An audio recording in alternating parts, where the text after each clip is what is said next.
think there's this misconception of like a transfer from like home birth or birth center is that when you go to the hospital, however long it takes you to get there, whether you came from an ambulance or you drove yourself, immediately when you go there, all the nurses and doctors are just going to come rushing to you. You're going to get this immediate care.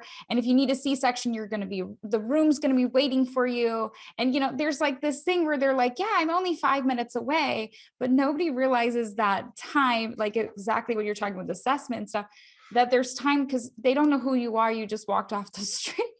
So what is like the average, we'll say kind of average of time from when somebody just walks into labor and delivery to they're actually getting some type of care? Well, they're actually getting care as soon as they come in. But that care doesn't look like what you just described. It's not people clamoring around and running all over the place.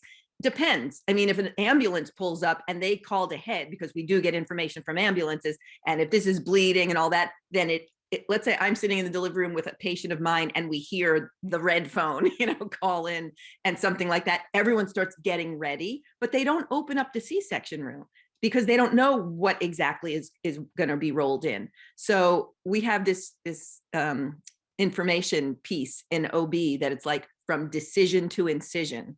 And from decision that you need a C-section to the first incision, you really do have 20 to 30 minutes as a not only a legal, but that's what's reasonable, because opening up an OR takes time. Making sure you have all your instruments takes time. Now, granted, if it's an emergency, it can take a lot less time. Like if they don't count their instruments and they just do the C-section, then there's a rule. After it's over, the patient needs to be x-rayed because we didn't count our instruments. How do we know if we're missing any instruments that we left inside her, which obviously you don't want to do, but you only know that if you had 20 instruments to begin with and you've got 20 when you're done.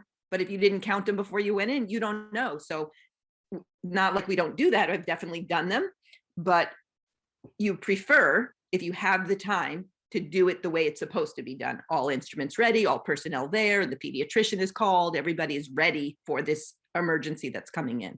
So yeah, decision to incision, 20 to 30 minutes. But from the moment they roll in, they are getting some kind of care, at least to even getting a history. That's care, because now we're getting the information we need to decide what we're going to do next. So, and sometimes people are just ready there with their IV just to try to slide it in. Hopefully, even in an ambulance, they can put the IV, and that would be very helpful.